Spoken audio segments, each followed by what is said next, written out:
Saudara-saudari terkasih, hari Rabu pagi tanggal 9 Juli 2025, Paus Leo ke-14 merayakan Ekaristi menggunakan rumus baru misa untuk pemeliharaan ciptaan. Perayaan Ekaristi diadakan di Borgo Laudato Si yang terletak di Taman Villa Kepausan Castel Gandolfo. Berikut ini saya bagikan khotbah beliau.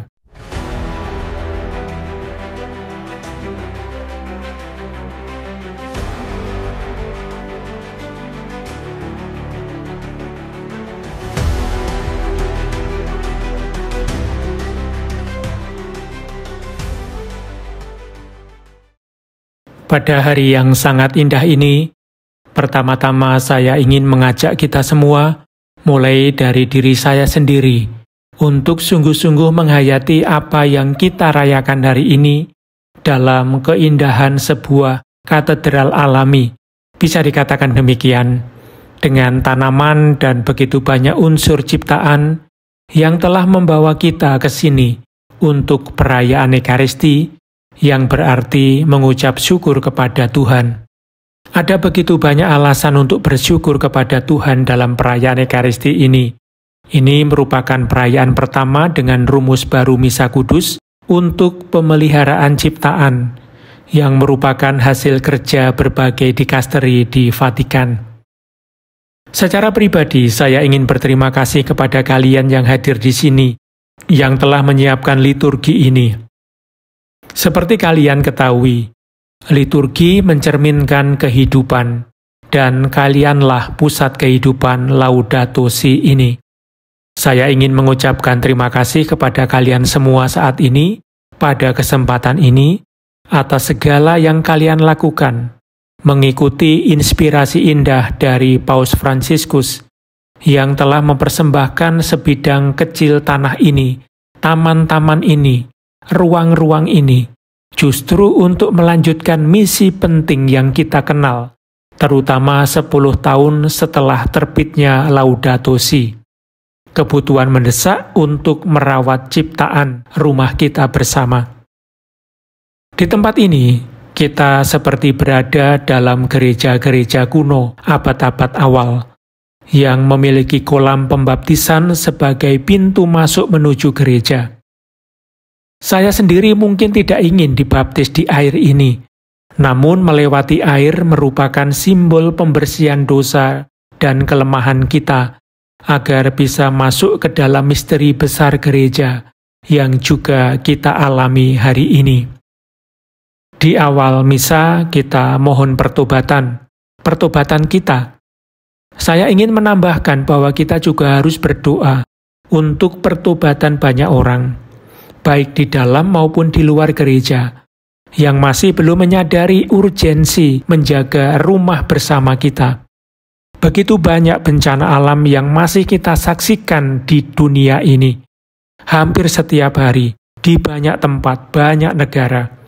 Sebagian juga disebabkan oleh gaya hidup manusia yang berlebihan. Karena itu, kita harus bertanya pada diri kita sendiri, apakah kita sendiri sudah menjalani pertobatan itu? Ini sangat penting.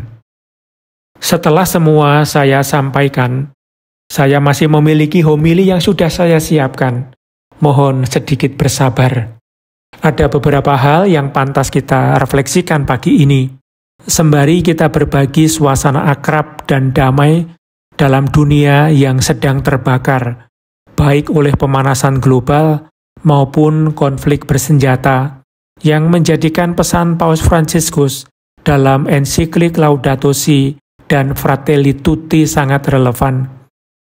Kita bisa menemukan diri kita dalam Injil yang baru saja kita dengarkan, melihat ketakutan para murid ketika badai datang.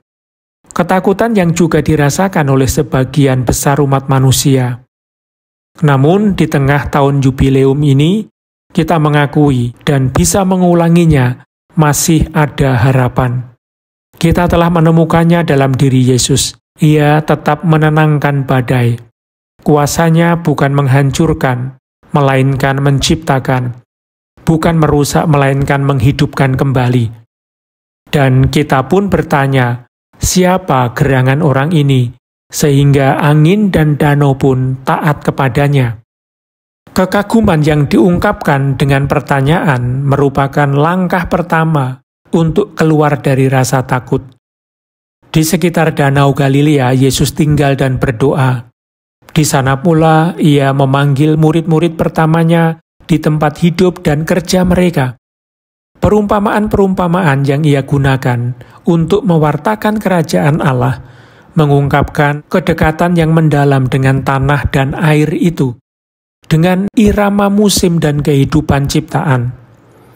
Penginjil Matius menggambarkan badai sebagai guncangan bumi yang berasal dari kata Yunani seismos.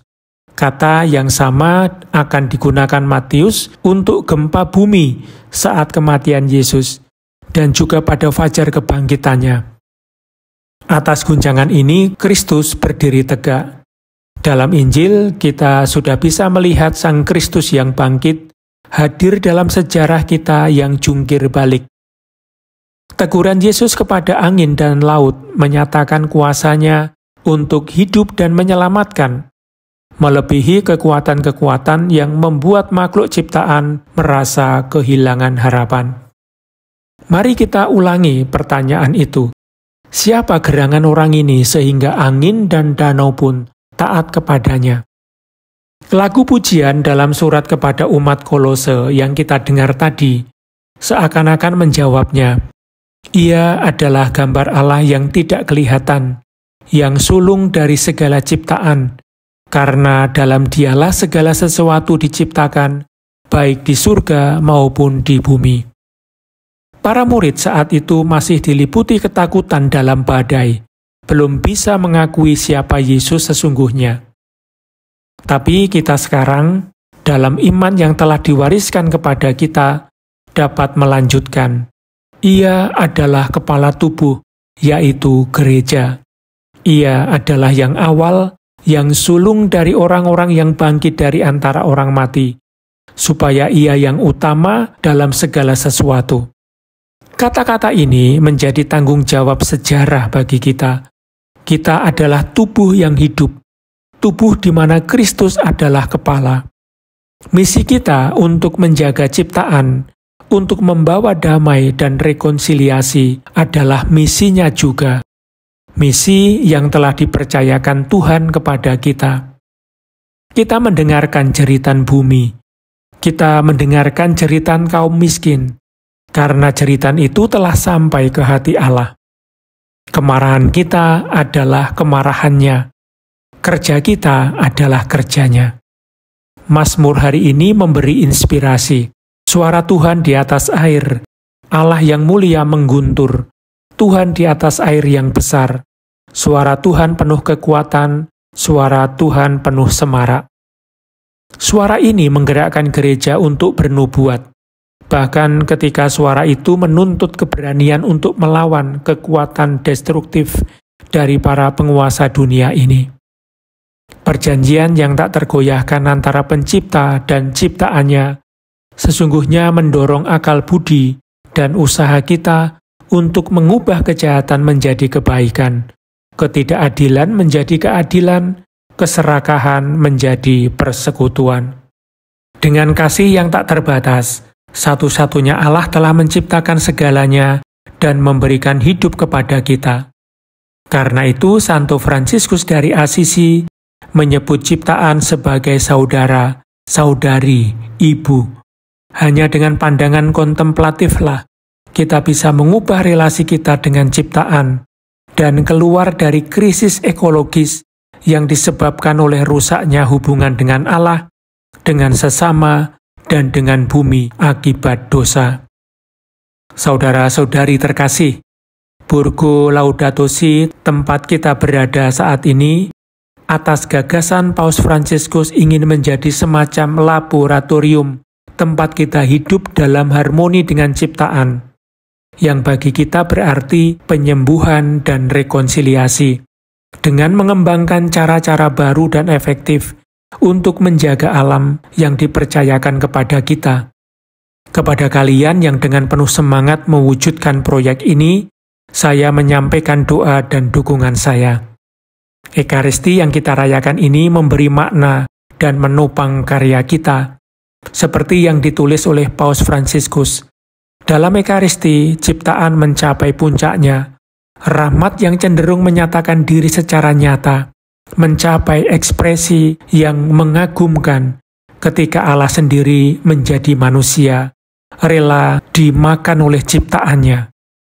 Tuhan pada puncak misteri inkarnasi ingin masuk ke dalam kedalaman intim kita melalui sepotong materi, bukan dari atas, melainkan dari dalam, agar dalam dunia kita sendiri, kita dapat menjumpai Dia.